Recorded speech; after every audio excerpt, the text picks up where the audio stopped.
All across our country, state, and county, students are dying from accidental drug overdose. The average age of first-time use for an addict is 12.5 years old. Join forces with NOPE and let's stop this epidemic of addiction. Please watch this short overview of our school presentations. And please note, this is not just another assembly. Don't you want to save lives and also save families from the heartache associated with the death of another child due to drug overdose?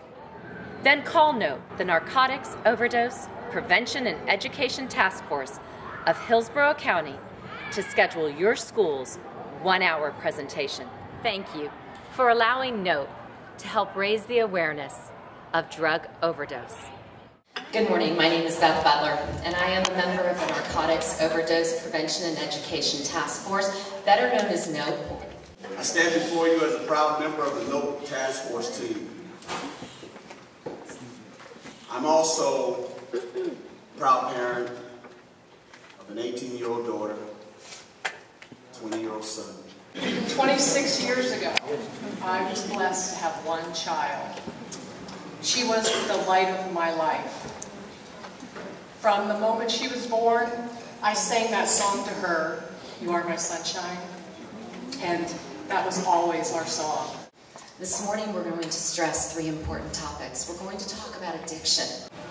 She exchanged college and work for drugs, rehab, and jail. Her addiction cycle turned my beautiful daughter into someone at times I physically didn't even recognize. And it's not like we've seen it in the movies where someone has an entire bottle of pills next to them and they've taken all those pills and that's what caused their death. On the day that she called the happiest day of her life, it was her wedding day and she was 22 years old. I didn't realize then, and none of us did, that the demons of addiction she'd been fighting for years would take her from us instinctively.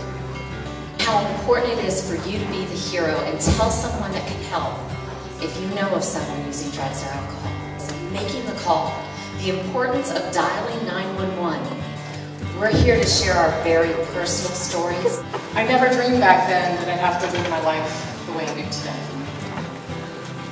Because I never dreamed that I'd have to live on this earth without her. I pray that I never have to experience getting that phone call from Tampa Police or Hillsborough County Sheriff's Office saying that your son or your daughter has made a bad choice today. I understand that a few of you might be looking up at me going, "Yeah, lady, dressed in your business suit, what the heck do you know about drugs?" I can tell you that my family, my own family, has fought the demons of addiction. My daughter was exactly like many of you when she was in high school. She wanted to do well in school. She wanted to have a bright future. And hearing that call come in with that frantic father or mother on the other end of the line screaming for help after finding an unresponsive child. I had to bring him through detox twice in his own childhood bedroom, witness him in the court system in shackles on his ankles and handcuffs. So I can tell you, I do know about this disease.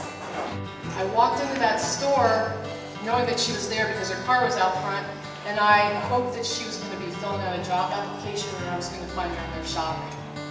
When I didn't see her anywhere, I went into the restroom and I found her there with a needle in her arm in a filthy bathroom. My beautiful daughter. I've taken that call where I've gone to a residence, I've pulled up to the front of that house, and have been literally dragged out of my car by the parents, frantically taking me in the house, begging me to breathe life back into that child. I'll never forget that call. I wake up in the middle of the night sometimes hearing that call. The girl's voice on the other end saying, "I'm so sorry, Jamie's no longer living." So I have to live every day to honor her memory. That's all I have left of her. just memories. You know, combining drugs is not quite as simple as it seems, where 1 + 1 = 2. Because when you take an illicit drug and combine it with another drug and/or a drink, each one magnifies the effect of the other, thus increasing the risk of overdose. A very small quantity of prescription and/or illicit drugs can cause someone to die. In fact, the same combination of drugs that an addict might use one day could kill him the next day. These kids, when they started experimenting with alcohol and drugs, most of them were in middle school and high school, experimenting with marijuana, alcohol, and in some cases, prescription drugs. Jared Kirstein, he decided to use prescription drugs and alcohol. As the night went along, Jared passed out. His friends got scared.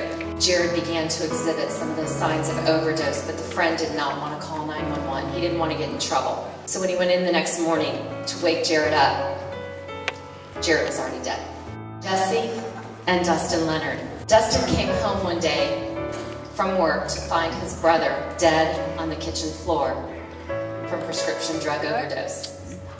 3 weeks later, Dustin's dad comes home and finds Dustin dead on that same kitchen floor from a combination of painkillers. In 3 weeks' time, the entire family's future is wiped out.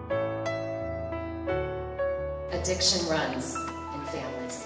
Spencer Foster, at the age of 14, he graduated Farnell Middle School looking forward to Sickles High School freshman year.